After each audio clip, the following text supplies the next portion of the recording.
Okay, in the last video about injection quantity, I'd reached a point where I'd effectively built an injection quantity that was going to be accepted for driving the vehicle of 60 milligrams at 5,000 revs per minute. This was like the extreme, obviously, but I am using the extreme because, like I said, you can tend to trust the extreme values better than you can others.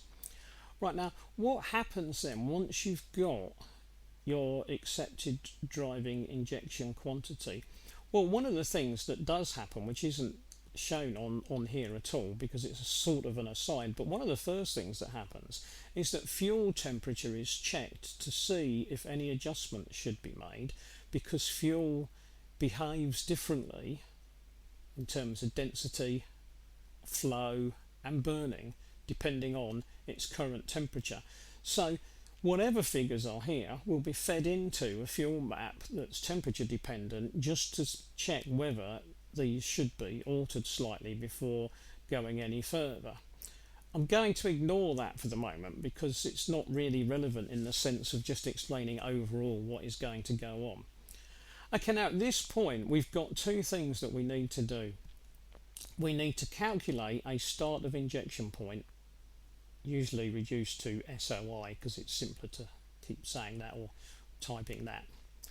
So we want a start of injection point, and at the same time we want an injection duration because we need to know how long we're going to inject for, because basically how long we inject for is the amount of fuel. So what I'll do is I'll go from here to here and look at this side first, even though it's very difficult to pinpoint exactly which of these is going on in which order, although you'll see that it's obvious which order they go on in once you look at which is dependent on which. Okay, so what we're going to do there is calculate the driving injection quantity but turn it into a duration. So to do that, the duration maps need to be examined. Now, to get to the duration maps, we need to look at duration selection map, because that will tell us which map to use. And when I say us, I mean the ECU. So the ECU will look at the appropriate map. Now, how does it know which map to look at? Well, it knows which map to look at because it gets its clue from when start of injection is going to occur. So it seems daft, doesn't it? I mean, here we are, we're going straight from the amount of fuel to how long we need to inject it for, but before we can decide how long we need to inject it for, we need to get the ECU to tell us when it's going to start injecting it. So although the first thing that you might consider is how long shall I inject the fuel for, the ECU can't really do that unless it's got some idea when the fuel is going to start being injected. So it's a bit like chicken and egg. It's a bit like saying which comes first.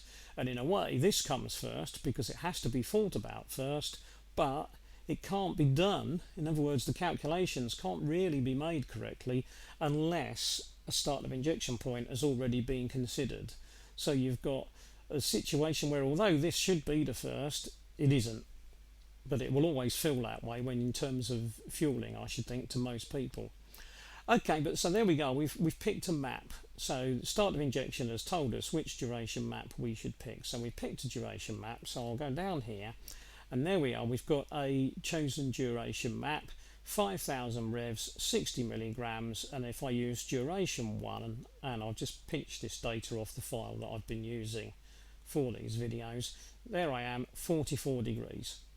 So it's going to take 44 degrees, so I'm going to be injecting 60 milligrams, 5,000 revs per minute, and the duration of that injection is going to be 44 degrees.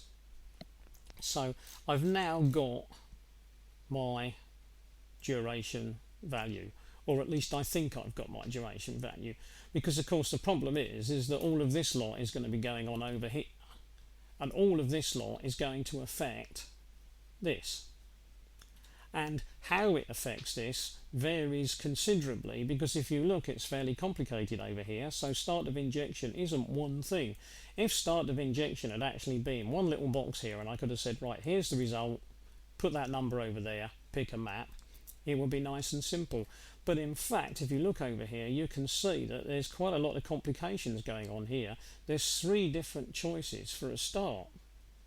So I've got 3 different possibilities. I've set them all at the same figure. They're all set at the same number.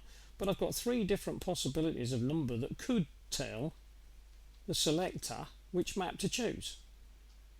So it's already a lot more complicated than it looks, because I'm just saying, wow, turn that number into a duration, job done. And it is that simple, but all this lot has got to be churned through before I can do it. And when I say I, again, of course, I mean before the ECU can do it. So I'm going to stop there at the moment and say, well, okay, we've sort of got the duration value and we've taken it off duration map 1. Doesn't matter which map we've used, I'm just doing that for now. Well, I'll stop there, because that way I can then start on the other side of this in a separate video, and you won't have gone completely mental trying to understand this bit and then switch across to the other side. So I'll stop there.